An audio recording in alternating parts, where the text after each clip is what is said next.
오늘은 추수감사주일을 맞이해서 시절을 따라 열매를 맺는 은혜, 이런 제목으로 함께 말씀을 나누려고 합니다. 한 80세가 되신 권사님께서 이렇게 말씀하셨습니다. 목사님, 저는 하나님의 은혜에 정말 감사해요. 저처럼 하나님의 은혜를 많이 받은 사람이 또 있을까요? 제가 물어봤습니다. 권사님, 무엇이 그렇게 감사하세요? 하시는 말씀이, 지나고 보니 80평생 하나님께서 큰 탈 없이 여기까지 지켜주셨습니다. 젊었을 때는 좋은 직장에 다니고 좋은 집에 사는 친구들이 부러웠지만, 그래도 저는 아주 어렵지만은 않게 여기까지 하나님께서 인도해 주신 것 같습니다. 중년이 되었을 때에는 좋은 대학에 아들과 딸을 진학시키고, 그리고 좋은 곳에 취직한 그런 친구들의 가정을 볼 때 너무 부러웠지만, 그래도 내 자녀들을 건강하게 지켜주시고, 또한 직장에 들어가서 성실하게 일하게 하시고, 또한 좋은 배우자를 만나서 소박하지만 행복한 가정을 이루고 살아가시는 모습을 보게 되니까 그것도 하나님께 감사합니다. 목사님, 세상이 얼마나 험한지요. 사고로 다치는 사람도 많고 큰 일을 겪는 사람도 많이 있는데, 그래도 저는 견딜 수 있을 만큼만 하나님께서 아픔을 주셨고, 그럼에도 불구하고 오늘까지 인도하신 것이 감사합니다. 이렇게 고백을 하셨습니다. 이 권사님의 그 말씀 중에서 가장 저에게 감동이 되던 것이 이런 것이었어요. 그래도 견딜 만큼만 고통이 찾아오고, 그래도 이길 수 있게 하나님이 인도해 주셔서 감사합니다. 그때는 너무 힘들었지만, 그때는 너무 아팠지만, 지나고 보니까 하나님께서 그 아픔들을 지나가게 하시고 견딜 수 있도록 도와주신 것 감사합니다. 그렇게 고백을 하셨습니다. 저는 기도할 때 우리 성도들이 가족마다 재벌이 되거나 억만장자가 되도록 기도하지는 않습니다. 그런데 기도하면서 이런 기도를 합니다. 하나님, 우리 성도들의 가정 가운데 시절을 따라서, 계절에 따라서, 때에 따라서 풍성한 열매를 맺을 수 있는 은혜를 주시옵소서. 이렇게 기도합니다. 얼마 전 태안에서 목회하는 친구와 통화를 하다가 그 교회에서 과수원을 하는 한 친구의 이야기를 듣게 되었습니다. 이 사진은 조금 이따가 띄워주세요. 예. 사과 과수원 농사를 짓고 있는데요. 올 여름이 하도 덥고, 그리고 갑자기 태풍이 오고, 그러다 보니까 어느 정도 사과에 결실을 많이 맺었는데 몇 개의 나무는 영양을 잘 공급받지 못해서 그냥 시들시들한 사과 몇 개만 맺히고 말았다고 하는 거예요. 그 과수원 집사님이 이렇게 말했습니다. 목사님, 저는 이 사과 나무에서 매년마다 열매를 맺는 것을 너무나 당연하게 생각했는데, 금년 농사를 보니까 매년 가을이 되면 열매를 맺히는 것 자체에 너무나 감사를 드립니다. 이런 고백을 하더라고요. 한번 사진을 보겠습니다. 이 포도나무 사진 한번 보여주십시오. 예, 여러분, 이 사진이요, 2017년 우리나라에서 그 포도송이 가운데에서 한 그루에서 가장 많은 포도송이를 맺힌 신기록이에요. 얼마나 돼 보이십니까? 여러분, 4,000송이의 포도가 한 나무에서 걷어졌습니다. 2005년에 포도나무가 심겼는데 매년 포도송이가 조금씩 늘어나다가 2017년도에 가장 많은 포도송이를 추수하게 되었습니다. 우리 2018년도 가을 추수감사주일을 맞이하면서 우리 아름다운 교회 성도들에게 때를 따라 놓치지 않고, 때를 따라 잊지 않고, 때에 필요한 그 열매를 맺을 수 있는 은혜가 우리 모두에게 임하기를 주님의 이름으로 축원합니다.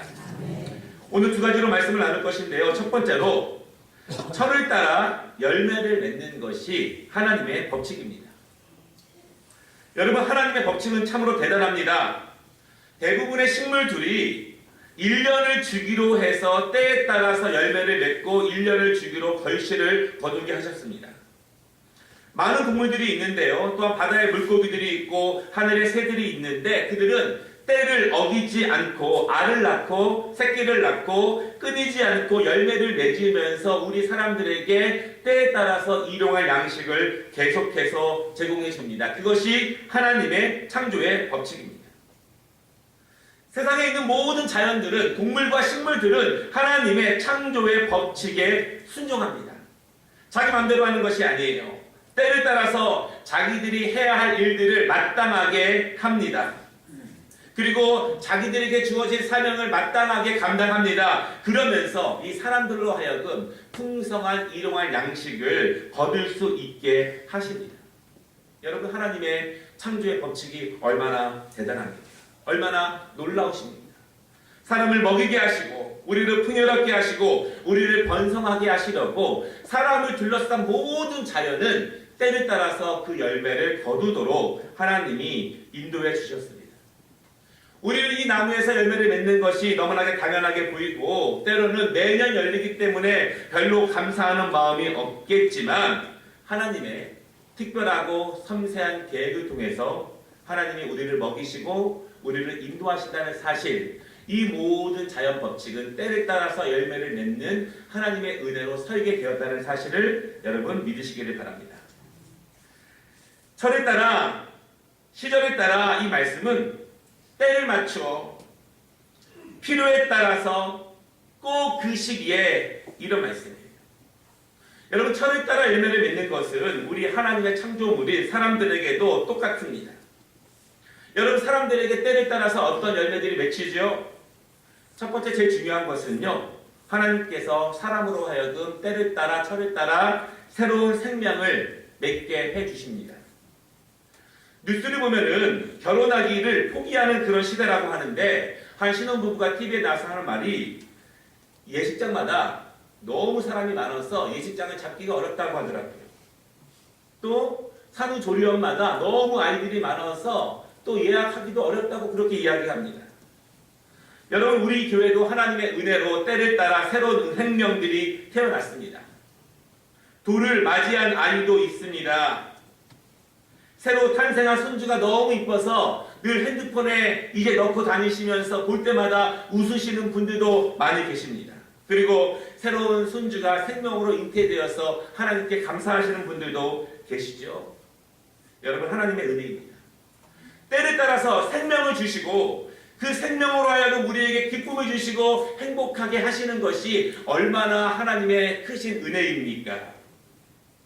바라기는 여러분, 새로운 생명을 소원하는 가정마다, 그리고 새로운 생명을 통해서 기쁨을 누리기를 준비하고 사모하는 가정마다 하나님께서 은혜를 주셔서 때를 따라 얻어지는 생명을 통해서 그 기쁨이 우리 모든 성도들의 가정에 충만하시기를 주님의 이름으로 축원합니다. 때를 따라 하나님이 우리에게 주시는 은혜가 또 있습니다. 여러분, 우리 이 친구가 날마다 성장해서 강건해 가는 모습이 얼마나 은혜롭습니까? 제가 외국에 있을 때 작은 교회였기 때문에요. 한인교회는 이제 미국 백인들이 하는 교회를 빌렸었거든요. 오후에 예배를 드립니다. 그런데 한 번은 그 백인 장로님이 오셔서 저에게 이렇게 얘기해요. 너희 아이들 좀 교회에서 뛰어다니지 않게 하라. 그렇게 얘기하는 거예요. 예배당에서 점잖지 않다. 그렇게 말하는 겁니다. 제가 이렇게 얘기했어요. 이 아이들이 뛰어다니는 것이 얼마나 좋습니까? 하나님의 집, 아버지의 집인데 얼마나 좋습니까? 만약에 본인의 손자가 집에서 뛰어다니면 얼마나 즐겁겠습니까? 천국은 마치 이런 곳입니다. 여러분, 우리 아이들이요, 교회 위아래로 왔다 갔다 하고 뛰어다니고 즐겁게 보고 뭐 때로는 넘어지기도 하고 뭐가 부서지기도 하겠지만 그것이 아름다운 가정의 모습이고 때를 따라서 자라게 하시는 하나님의 은혜라는 사실을 여러분 믿으시기를 바랍니다. 우리 학생들이 이제 진학을 합니다. 초등학교를 마치고 중학교로 가고, 중학교를 마치고 고등학교로 가고, 고등학교를 마치고 또 대학교로 갑니다. 그리고 또 대학을 졸업하면 직장을 위해 기도합니다. 간절히 기도하면서 또한 직장을 사모하는데 하나님이 직장을 주시고 자연스럽게 진학하게 하시고 또한 자연스럽게 그 다음 단계로 인도하게 하시는 것이 때를 따라서 하나님께서 우리에게 주시는 은혜라는 사실을 여러분 믿으시기를 바랍니다. 여러분, 자연스러운 것이요, 당연한 것은 아닙니다. 그것이 막히면, 장애물이 생기면 그 자연스러운 것을 가장 사모하고 가장 원하는 사람도 너무나 많습니다. 그러나 하나님께서 우리의 자녀들이 이렇게 한 단계씩 진학하게 하시고 직장을 얻게 하시고 그렇게 자연스럽게 인도하시는 것이 우리를 돌보시는 하나님의 은혜라는 사실을 여러분 믿으시기를 바랍니다. 오늘도 그 은혜를 사모하며 기도하는 가정마다 그런 분들마다 하나님의 인도하심을 통해서 자연스러운 축복들이 끊이지 않고 날마다 넘치기를 주님의 이름으로 축원합니다. 여러분 무엇보다도 때를 따라서 하나님이 우리에게 주시는 은혜 가운데 가장 기쁘고 가장 감사한 은혜가 있는데요, 여러분. 여러분 이 땅에서 매년 때를 따라서 열매를 거두는 것이 좋은 축복입니다. 그러나 더 큰 축복이 있어요. 하나님께서 이 땅에서의 우리의 사명을 마감하고 하나님의 나라로 들려 올려지는 그 축복이야말로 때를 따라 얻어지는 가장 큰 축복이라는 사실을 믿으시기를 바랍니다. 우리도 때가 있습니다. 우리의 때는 이 땅에서의 때가 마지막이 아니라는 거예요. 이 땅에서는 잠깐입니다. 우리도 때가 이르면 하나님의 은혜에 붙잡혀서 하나님 나라에서 영원한 천국으로 우리가 열매를 맺게 되는 것인데 그것이 하나님께서 우리 인생들에게 주시는 가장 큰 축복이라는 사실입니다. 오늘도 우리 많은 분들이 하나님 나라에 입성하셨습니다. 하나님이 그분을 축복하시고 그분들을 격려하십니다. 우리 권사님, 집사님, 아버지, 어머니, 남편, 오빠, 동생, 딸과 아들, 자녀들. 인간적으로는 너무 슬프지만 여러분, 하나님께서 믿음의 사람들에게 때를 따라 맺는 열매, 최종적이고 가장 놀라운 축복의 열매로서 하나님의 나라로 입성케 하신 것이야말로 우리가 사모하고 바랄 수 있는 가장 큰 때를 따라 얻는 축복이라는 사실을 여러분 믿으시기를 바랍니다. 마지막 그때 우리가 모두 풍성한 열매로 맺어진다면 그거야말로 하나님이 가장 기뻐하시며 우리에게 가장 영광스러운 그 열매입니다. 오늘도 그 천국의 생명의 열매를 맺기 위해서 기도하고 사모하시는 분들이 있다면 하나님께서 모든 가정마다 그 풍성한 생명의 열매를 주시기를 때를 따라 맺게 해주시기를 주님의 이름으로 축원합니다. 두 번째 오늘 이 주신 말씀을 통해서 볼 수 있는 것은요. 그럼에도 불구하고 우리들은 더욱더 풍성한 열매를 맺기 위해서 사모하는 마음을 가져야 합니다. 여러분 우리가 저 포도나무를 보십시오. 처음부터 사철송이를 맺힌 것이 아닙니다. 물론 나무가 심겨지고 처음에도 몇 나무씩 몇 개씩 포도송이를 맺혔습니다. 가을이 되면 포도 열매를 맺으면서 농부에게 기쁨을 주었지만 매해 시간이 갈수록 그 풍성함이 더해갑니다. 매해 같은 나무인데 더 많은 것들을 열매를 맺는다는 것입니다. 우리가 물론 시절에 따라서 몇 때마다 열매를 맺는 것도 은혜이지만 시간이 지남에 따라서 더욱더 풍성하게 맺힐 수 있다면 그거야말로 더욱더 크신 하나님의 은혜라는 사실을 여러분 믿으시기를 바랍니다. 오늘 우리가 함께 읽은 말씀에 보니까요. 철에 따라서 풍성한 열매를 맺을 수 있는데 오늘 말씀의 중심이 있어요. 핵심 무엇이냐면 그 나무가 시냇가에 심겨야 합니다. 시냇가. 여러분 시냇가는 물을 제공하는 생명의 근원입니다. 아무리 큰 나무라고 해도 아무리 아름답다 할지라도 시냇가에 심겨지지 않으면 말라 죽는 것은 시간 문제입니다.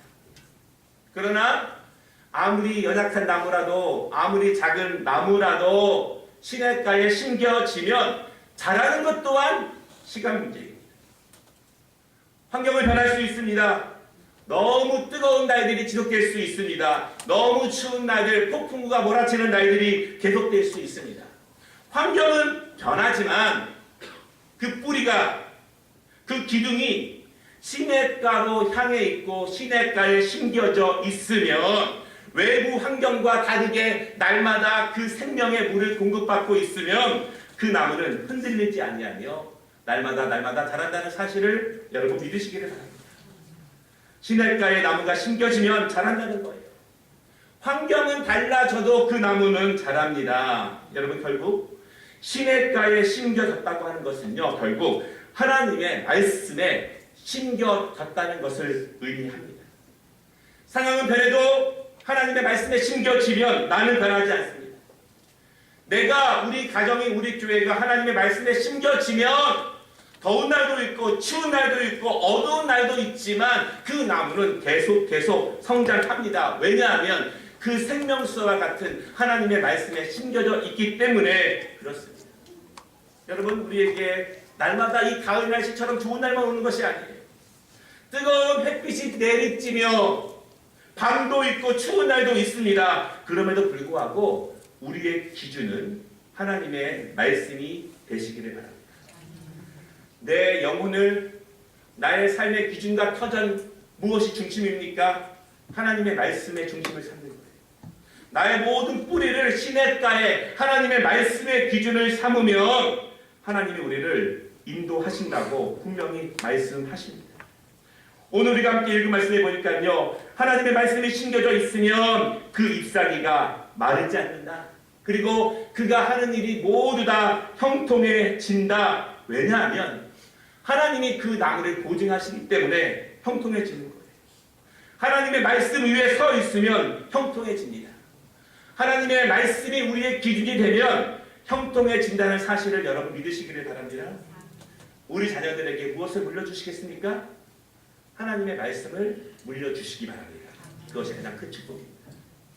우리의 가정에 무엇이 기준입니까? 하나님의 말씀이 되시기를 바랍니다. 그러면 형통합니다. 여러분의 직장에서 무엇이 기준이겠습니까? 환경을 변하는 거예요. 잘 될 때가 있고 안 될 때가 있고 슬픈 날이 있고 어려울 때가 있고, 그쵸? 내 마음의 기복도 많습니다. 고난이 찾아오기도 합니다. 그럼에도 불구하고 고난 가운데서도, 고통 가운데서도 하나님의 말씀의 기준으로 두고 내가 거기에 심겨지면 하나님이 사랑하시기 때문에, 하나님의 마음에 합하기 때문에 하나님이 그와 함께 하신다는 사실을 여러분 믿으시기를 바랍니다. 여러분, 형통은요, 하나님이 함께 하신다, 그 이야기. 요셉이 억울하게 감옥에 있을 때, 요셉이 형들에게 미움받아서 깊은 구덩이 속에 있을 때 뭐라고 말씀하시냐면 하나님이 요셉과 함께함으로 그가 형통하더라, 이렇게 말합니다. 지금 내가 감옥에 있어도 하나님이 그의 신실하심을 보고 그의 충성스러움을 보고 함께 하시기 때문에 하나님이 그를 세워서 높이시고 열게 하시고 그를 우뚝 서게 하셨습니다. 하나님의 말씀에 심겨져 있으면 하나님이 우리와 함께 하심으로 지금은 고통의 시간, 지금은 어두운 시간, 지금은 뜨거운 시간을 견디고 있다 할지라도 하나님이 우리를 형통의 길로 인도하신다는 사실을 믿으시기 바랍니다. 사랑하는 여러분, 올해도 우리가 하나님께서 우리에게 주신 열매들에게 감사하지만 내년에 더 많은 열매, 후년에 더 많은 열매, 4천송이, 5천송이, 6천송이 그렇게 풍성한 열매를 때를 따라 거둘 수 있도록 하나님의 말씀의 시냇가에 굳게 심겨지는 우리 모든 아름다운 교회 가족 되시기를 주님의 이름으로 축원합니다. 잠깐 기도하겠습니다.